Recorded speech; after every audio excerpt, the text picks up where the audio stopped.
Leica have changed the layout of MC1 a little bit with their latest firmware. When you turn the system on, it will direct you to your dig screen. So we'll refer to this as your dig screen, your working screen. This icon in the bottom left takes you to the main menu. Click into there and straight away you can notice some of the icons are slightly different. Now, when you are creating projects or bringing data into the latest MC1 version, the process is exactly the same. The easiest way to do it is to have a clean USB. This is assuming you're not using Connects. On your USB stick, the top folder should be called Projects. Inside there, this is going to be all your individual jobs. So I'm going to use Hall Road as an example. Then inside your job name folder, you can just put all your files. So any surfaces that you have, any DXF line work files, you can drop your coordinate system in here as well. With the USB inserted into MC1, you then just have to hit the sync button down in the bottom right, click on USB and press sync USB. When that's done, if you go into projects, your job will just appear as it was designed on USB. So you'll see here, this is my job, and you can see all my files are already in there, ready to go. So there's no need to be manually importing anything. Once you've got your data selected, you can control your data by using this folder down the bottom and by clicking on the screen and holding your finger on the screen. When you hold your finger on the screen, if you just ignore this third icon, okay, this is for staking out points effectively. You can stake out with an excavator. The first one, notice the arrow is going up and down. It's asking you, what do you want to reference as your heights? So under tool point, the edge of your bucket teeth, when that's working, what do you want your cut fill to reference? So generally your model is going to be in XML. So you would just click on that, click on the design, and then when you come back to your dig screen, this cut and fill is based on that model that you chose in there. If you hold your finger down on the screen again and you have left and right, this is what you want to use for line offsets, which is this middle bit here. So top left and top right is your cut and fill, left edge of left corner of bucket, right corner of bucket, and the one in the middle is telling you how far you are off a line.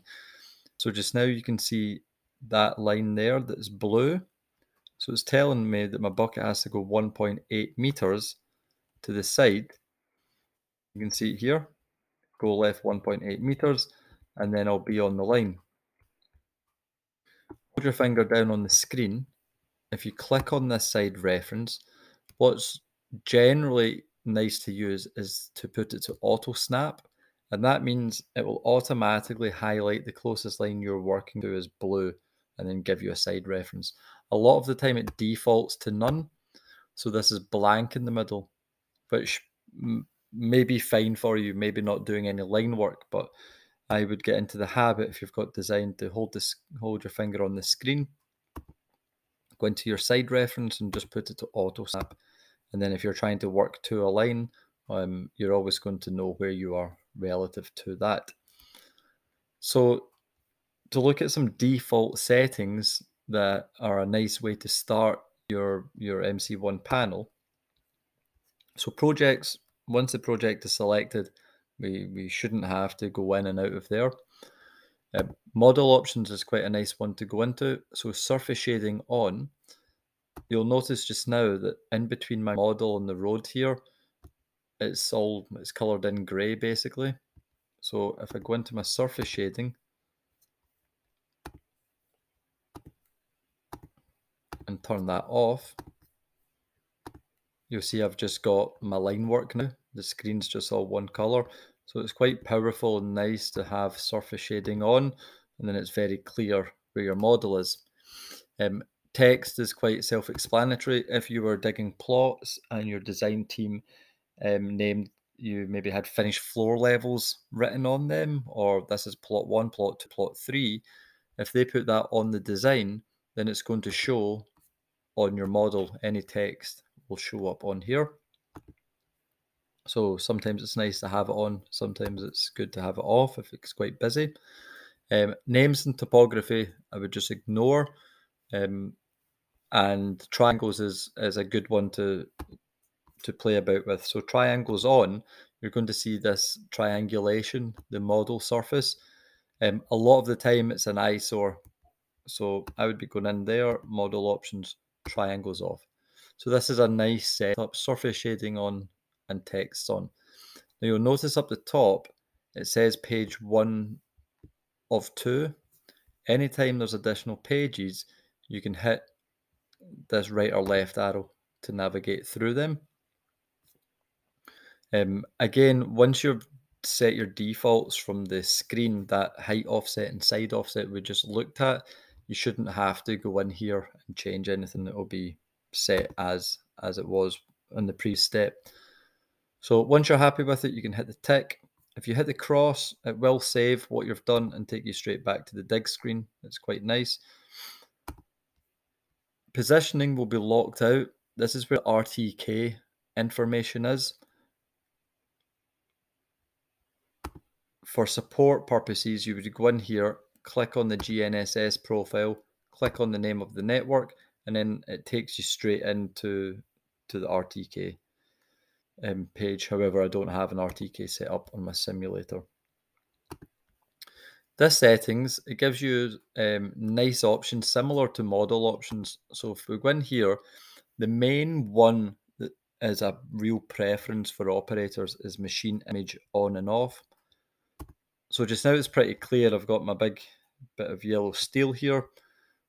If I go into settings and put machine image to off, you'll see now that I just have this bucket to work with, which is quite nice. When you get used to it, it makes the crosshair very clear. This is a crosshair that you're going to be lining up with lines to dig lines. So it's quite a clean way of working. However, if you prefer the machine image on, you would just turn it back on in settings. Elevation on and off is again a preference. Notice here I have this level. That is the level of my bucket above seawater if I'm on OSGB or whatever datum the site is using. It's pretty handy. I would get into the habit of just always having it there. Really powerful when you're on site. People are like, oh, I wonder how high we are here. Any idea what the level is here? How much have we to go down until we're at this level? You can educate yourself, educate others. You always know what level the site is at just by putting your bucket somewhere. So that's elevation on, elevation off. The navigation bar is this bar down the bottom. You'll see it's hidden now. It can be quite annoying when it's hidden. So it's quite a good setting to actually go in and make sure that it's not hidden. So really, this is what you want: elevation on and then machine image either on or off. If you're unsure about what anything is, you can always use this question mark. If you click on it, a blue box will go around anything that you can interact with. So if I wasn't sure what clipping model was, I can click in there and it's going to tell me along the bottom what it says. You then need to click the question mark again to turn it back off. Up the top of this settings page, you get theme, icon theme. That's the default. So look at the background of my screen. It's all white. If I go into settings and put it to night mode, the reason it's called icon mode is because it's similar to their old system that they had.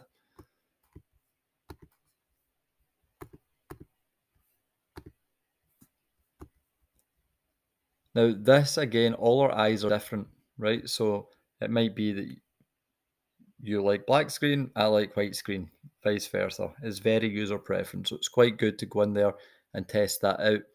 Sometimes with black screen, And then model options, surface shading off. If you're just working to lines, the lines are quite bright, but generally you want surface shading on, and then just keep it in settings, night mode, back to icon theme. And then it's just white screen.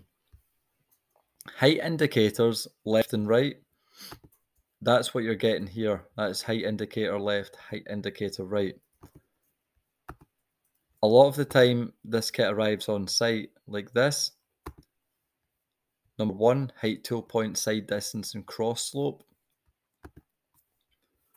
And what that means, this slope here is the angle that the machine is sitting at.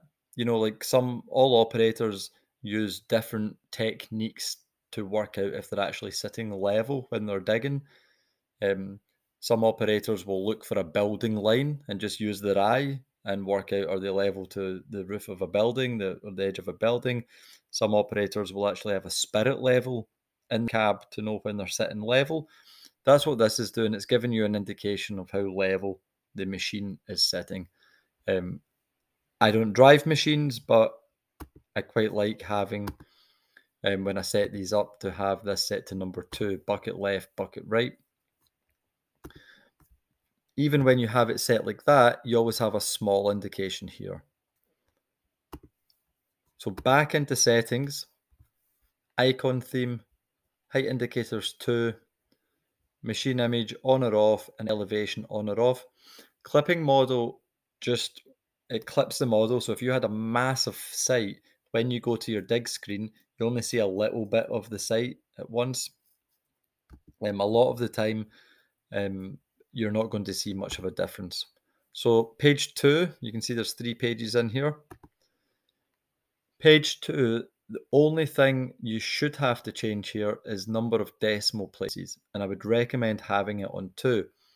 If you have it on 3 decimal places, i.e. this is stationary on my simulator, but if you're out in the field, you're using GNSS, so this here is going to be jumping about all the time, 32, 33, 39, 38, 37, 36, and naturally the user will go chasing that millimeter, especially when you're trying to go left or right of a line, track left, track right. Having this digit flying all over the place, it really puts you off. So by having it on 2 decimal places, you find that you actually work faster and you're still as accurate as GNSS. It's not going to give you that millimeter accuracy. So it's quite good to have it set to 2. And then page 3, we don't need to worry about. So model options,